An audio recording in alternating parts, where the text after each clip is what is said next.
The moment the words, "I'm the new owner," left his mouth, the room filled with laughter so sharp it cut deeper than any insult Mateo Cruz had ever known, and in that instant, standing under the bright daytime sun pouring through glass walls, he realized some smiles are not meant to welcome, but to humiliate.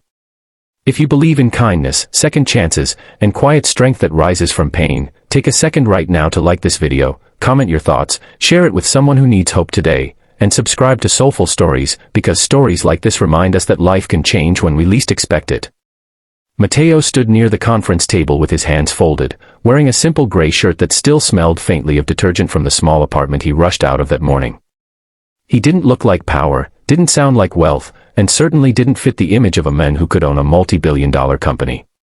Across from him sat Celine Whitmore, a woman the business world called a legend.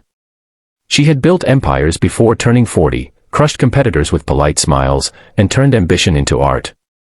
The people around her leaned in, eager to witness what they thought was a man's public embarrassment. They didn't know Mateo's story, and they never asked. Years earlier, Mateo had not dreamed of boardrooms or signatures worth billions. His world was smaller then, built around school runs, packed lunches, and late nights rocking his daughter Sophia to sleep after nightmares she never spoke about. His wife had died suddenly, leaving him with grief so heavy it bent his shoulders forward permanently. He sold his small construction business to cover medical debts, moved into a modest home, and learned to survive one day at a time. While others chased promotions, Mateo chased moments, counting smiles from his daughter as victories. But grief has a strange way of sharpening purpose. When Sophia was diagnosed with a rare heart condition, Mateo faced the kind of fear that turns men either bitter or unbreakable.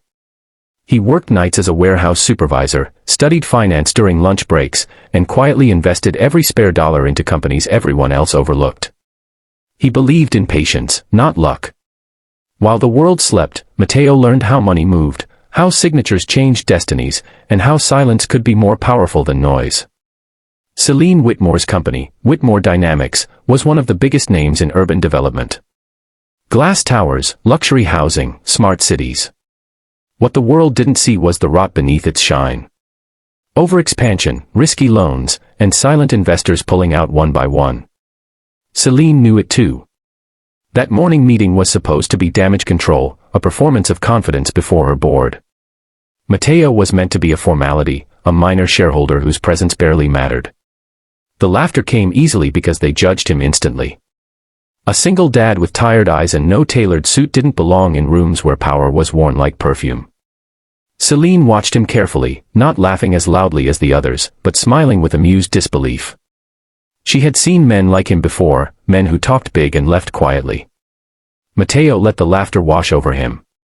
He had survived worse sounds, like the steady beep of hospital machines and the silence after a flat line. This was nothing. He took a breath, steady and calm, and placed a thin folder on the table. Sunlight reflected off the glass, making the moment feel unreal, cinematic, like time itself paused to watch what would happen next. The room changed when the documents were opened. Laughter faded into confusion, confusion into tension. Percentages, acquisitions, transfers that had been happening quietly for months. Mateo hadn't bought Whitmore Dynamics in one bold move. He had absorbed it piece by piece, through debt restructuring, silent partnerships, and one final signature that tipped the balance. The signature Celine recognized instantly, because it was her father's, signed years ago under conditions she had ignored. Celine's confidence cracked, not loudly, but enough for everyone to see. The city skyline outside looked the same, bright and full of promise, but inside that room, power shifted. Mateo didn't gloat. He didn't smile. He simply stood there, a man who had carried loss so long it no longer showed on his face. For the first time, Celine didn't see a nobody. She saw a man shaped by something deeper than ambition. Mateo spoke about stability, about long-term responsibility, about building things meant to last longer than headlines. He talked about employees like they were families, not numbers. He spoke about cities as homes, not trophies. The board listened differently now, leaning forward not out of curiosity, but respect. Outside the boardroom, the world continued in daylight normalcy. Cars moved. People laughed. Somewhere, Mateo's daughter sat in a classroom drawing pictures of a future she believed in without knowing how close it was. Matteo thought of her as he finished, of the nights he promised her things would be okay even when he didn't know how. This moment wasn't about revenge or proving anyone wrong. It was about keeping those promises.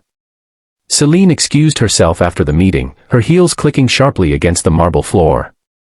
She stood alone by the window, looking smaller than the woman magazines love to glorify. When she turned back, her expression wasn't defensive anymore. It was human. She admitted she underestimated him, admitted that power had blinded her. Matteo didn't respond with victory. He responded with grace, offering partnership instead of exile, responsibility instead of replacement. What followed wasn't a fairy tale transformation but something better. Whitmore Dynamics stabilized. Employees kept their jobs. Projects focused on community housing instead of empty luxury towers.